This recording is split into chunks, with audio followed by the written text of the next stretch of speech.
Alright guys, hey, what's going on? RC Knockout. I am out today with the Traxxas Slash XL-5 two-wheel drive model. Now, it's a very windy day, and I am trying to stay out of the wind, so any wind noise you might hear, I'm sorry about that. I'm trying my best here to stay out of the wind, but I have got the optional gearing in this, which is a 23 tooth pinion and an 86 tooth spur gear, which makes this thing capable, I guess, of 30 plus miles per hour. Now I'm starting off with a NiMH hydride pack, then we're going to go into running a 2S Lipo and we're going to see how much faster it is. Unfortunately, I forgot my GPS, so right now we're just going to bash it. We're just going to jump and test it out. The other thing I did is I put some preload clips. These little clips right here. If you watched the last episode, when I was driving it, I was kind of complaining about how the body would roll. There was so much roll with this body when you turn. And then with the open differential, with all the weight on the outside tire, it dumped all of that power to the inside wheel. So I wasn't getting any traction whenever I turned. I wasn't getting any speed, so there was one already in here. Gosh, hopefully you guys can see with this lighting. Hopefully you can hear me too.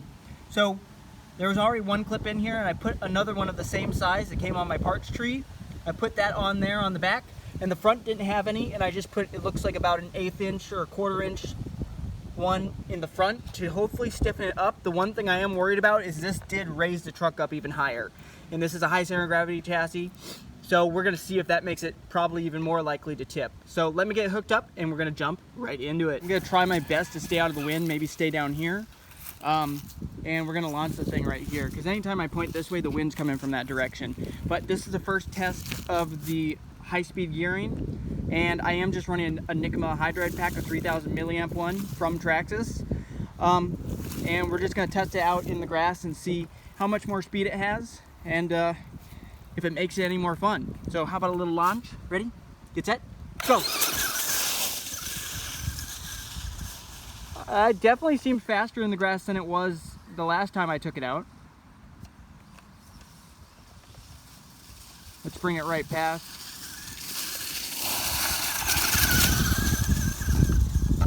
It definitely has more. Definitely has more than it did before.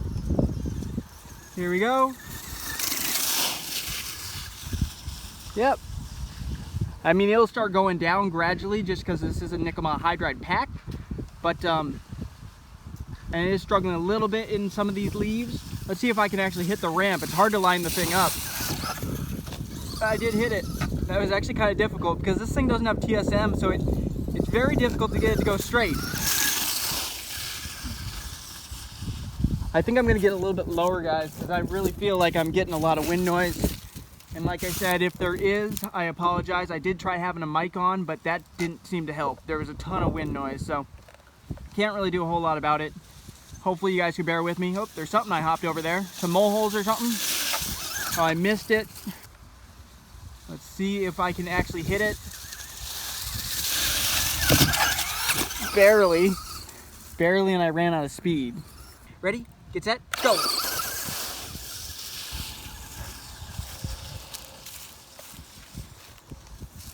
There's a squirrel. Oh, the squirrel is scared of it, which is understandable. There, it gets very slowed down on any uphill. That's why I'm noticing that, oh, the squirrel started to go towards it. He's like, what the fuck is that? That's what the squirrel's thinking. Right here, it's very thick. That's why I'm losing so much speed coming up this. I can't gain enough momentum, but I really wanted to put it here. I might have to put it on some flatter ground up here, and maybe we'll get more air. And it is, I already feel it starting to go down with the NiMH hydride pack, unfortunately, but that's what you get. The thing does not want to go straight. I have it pinned and I can't line it up. I'm having trouble lining it up, guys. Let's try it one more time. It is difficult to line it up. All right, here we go. Because with the rear wheel drive, you're trying to pin it all the way to get enough speed, but then it doesn't want to go straight because you're fishtailing it. And then once you do get there, look, that was no speed, none, like at all. So it is tricky because it's not getting the traction to the ground, which is still a problem. These tires are not the greatest. These stock ready to run ones from Traxxas, these Kumo licensed tires. I'm hoping you guys can see this.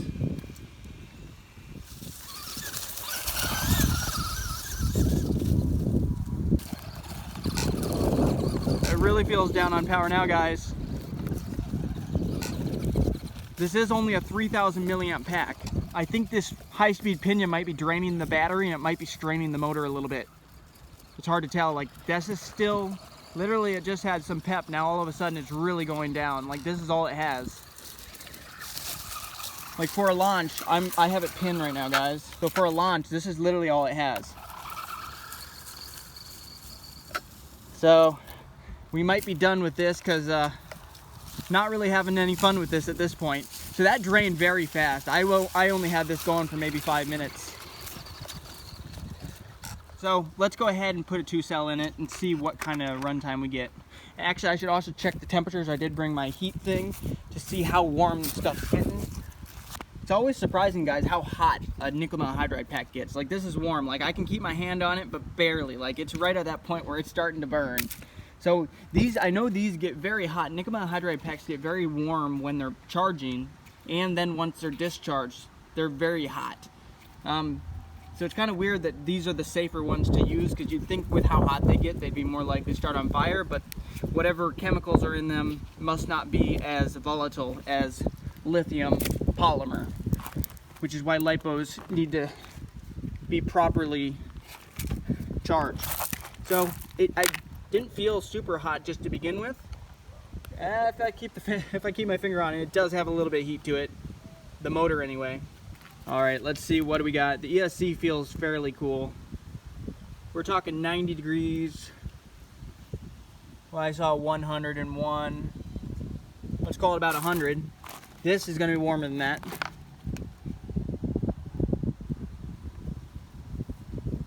I think. That just says 100. That felt warmer than 100 to me. Okay, 106. 116. So right in here is where it is really kind of hot. So 116 degrees it claims. I thought it was warmer than that. It's kind of skipping all around, but you can see how it's like different. Like, it feels different here compared to right here. Like, here feels much hotter. Temperatures, for the most part, I'd say are okay so far. So we're gonna swap a 2-cell pack in, and then we're gonna run this thing again and see how long the battery lasts. Hopefully we get more than the 5 minutes we just got. We should. This right here is a Zop Power. This is a 6,000 milliamp 60C. I hit it. Now let's bring it back and do a little bit of a launch. It definitely feels like more pep on 2-cell. I noticed that the other day, that on 2-cell, it definitely feels like it has more power right from the get-go, but it doesn't feel any faster. And actually, I did the top speed test with the GPS, and actually, there's only like not even half a mile per hour difference. So I get the feeling that it's the exact same top speeds, because I got like a 22.6 with my with the nickel metal hydride and the low speed pinion, and I got 23 even with the 2S Lipo. So basically the same from what I can tell. It's just that, like I said, if you're not familiar, nickel metal hydride packs drain as you go. So it's kind of like you start wearing out as you get tired. A Lipo doesn't do that. A Lipo holds its charge until it hits low voltage mode, and then it finally does. So it has a full charge that whole time, which is why people go with Lipo, because it's better. Let's go ahead and try to do a launch right here. Ready? Get set? Go! Yeah, it definitely feels like it has more pep. Definitely more pep than... It's still having trouble getting that power to the ground though. There. Let's see about hitting that ramp again.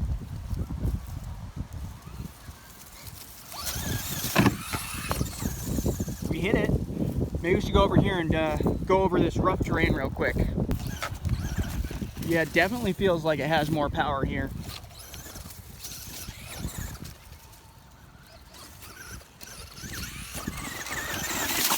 Whoa. We're gonna do a bit of a launch on dirt. Ready? Get set? Go. I mean, it definitely feels a lot better than it did. Because look at that. Alright guys, how about another launch? Ready? Get set? Go. It's still struggling to get the power to the ground, but it's not it's not doing terrible. Like, I mean, it feels like it has way more power than, way more speed anyway, it feels like, over the low speed pinion. So it's kind of just ripping over stuff. Oh, I got a stick caught up.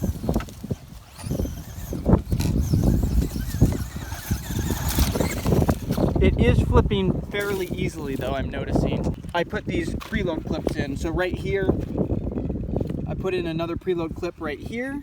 Not sure if you can see that. And there was not one in the front, and I put one in the front. And I feel like that's helping a little bit to keep the body from rolling. The last time I just had tons of problems whenever I was turning. I could only go and get any traction to the ground whenever I was going straight. That was it. How about another launch? You guys know I love launching. Like I do that, like, I don't even know, 10 times in a video. So if you're annoyed with it, don't watch the video. Another launch, ready, get set, go. Oh, I need glasses almost. It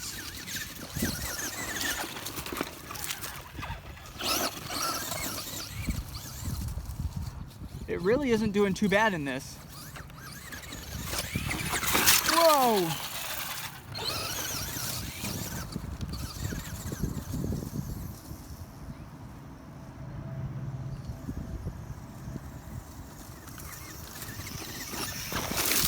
Almost ran into myself.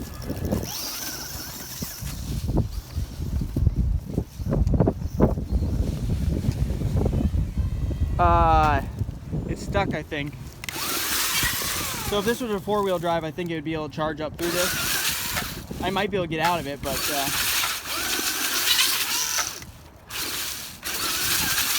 yeah, we'll be able to get out of it.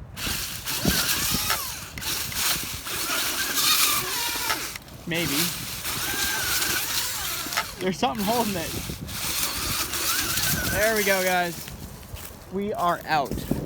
I really hope this wind noise isn't that terrible. Like, I feel like it's so bad right now, so windy that you're gonna hear a lot of wind noise. So I really hope I'll be able to upload this video for you guys and you guys will be able to hear what I'm saying. Maybe we should do a flyby.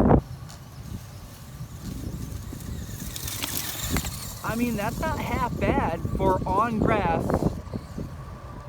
you know, with a brushed, you know, a brushed motor.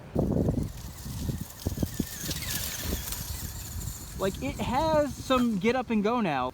Like, you can kind of roast a little bit. You kind of drift it. Whoa! Stick got flung up in the air.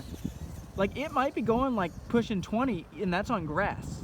I mean, it's not, it definitely can't get the traction to the ground great in some of that taller grass, but, and it is much more likely, it seems like, to tumble like that. Like, it's hard to get it to go straight where you want it. Like, that was actually hard to line up. That's the thing I'm noticing. It's easier with the TSM. I think just because when I really try to get on the power there at the end, the tires spin, so it fishtails. So it is just harder to get that traction to the ground.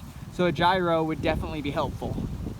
And I can't even imagine this brushless without TSM. If I do end up going brushless, I'll definitely have to probably switch the TSM onto this. But we're gonna see, we're gonna bash it right now and see what it can take, what type of temperatures it gets. That, you know, it's jumping pretty well. That really isn't doing too bad. Like, I'm impressed, guys.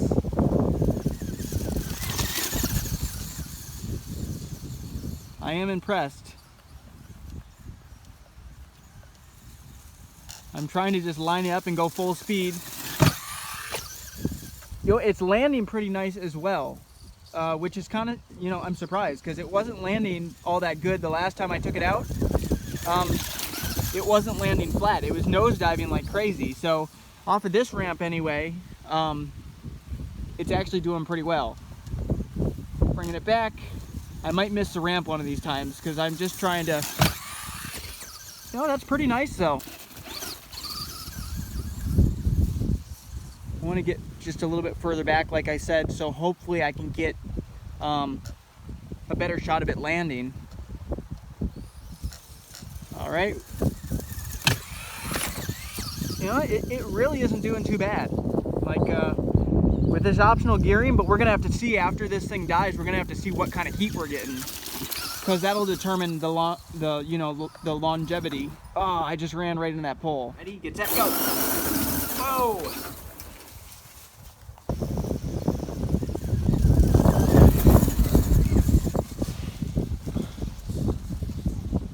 You know, guys, this definitely, it brings it up a level. Like, I didn't think it would make this much of a difference. But you can see over there, look how it's struggling now. It really does struggle to get the power to the ground. In a lot of situations, those leaves especially, you know, they're not just blocking the front end, which the front end isn't pulling. The rear is pushing, but the rear is a lot of the time is just spinning when it gets kind of like high center.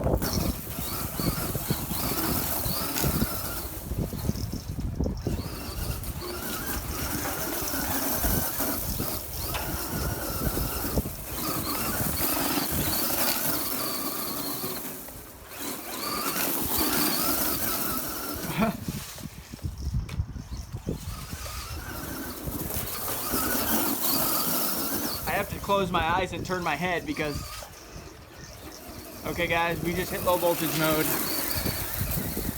You know guys, I feel like we had probably at least 12 minutes, maybe pushing 15 minutes with the 2-cell.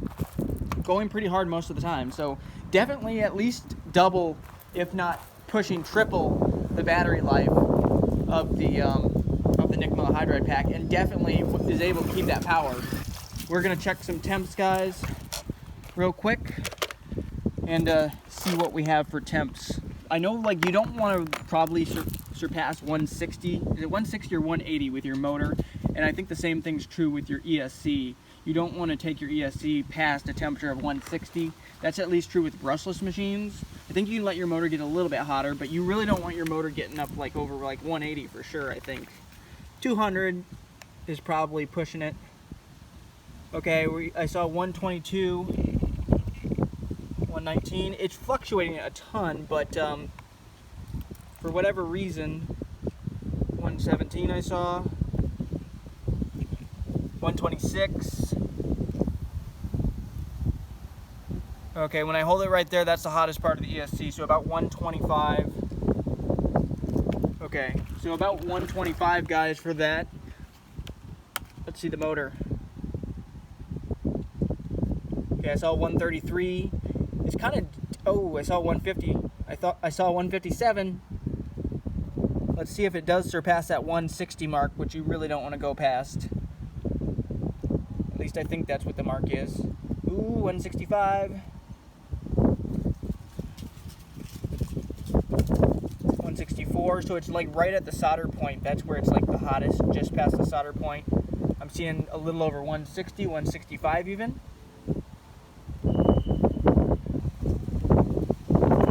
Okay, I saw 168, so right here is, that front part right there is by far the warmest part of the motor. Let's just call it that it fluctuates, like this part of the can is much cooler actually.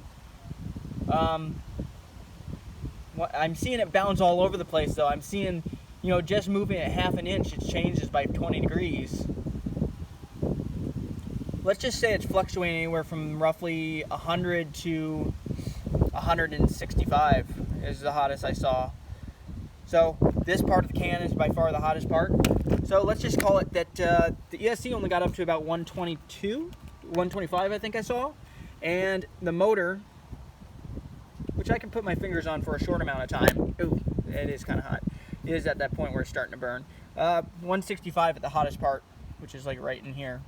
So hopefully you guys like this video. If you do, hit that thumbs up button. Also, subscribe to the channel and hit that notification bell so then you'll be notified whenever I come out with new videos. Especially you're going to want to see the progress with the Slash, because this is just the first upgrade we've done. This is just baby stuff right now. This is just literally the stuff that came with the RC. So just stiffening up the suspension and putting the optional gearing in. But I can definitely say it's significantly more fun with 2-cell over nickel hydride, number one. But it's much more fun with that optional gearing, with that higher gearing, and it's not having problems launching. The launching it might have been a little bit slower off the line. A few times I wasn't sure if it just wasn't getting traction or if it wasn't getting that power to the ground because it's geared too high. But it gained speed pretty quick. It's pretty impressive over there where it's really bumpy. It did tip some. I mean, you guys can see the ground clearance of this machine. It is crazy. Hopefully the video hasn't been too terrible quality today. Thank you guys for bearing with me. It hasn't been an ideal day for filming, but I wanted to get a video out there testing this because I know some of you guys want to know. But if you did enjoy the video and feel like you learned something, go ahead, hit the thumbs up button, and also make sure to subscribe because I'm going to have a ton more videos with this machine. Later.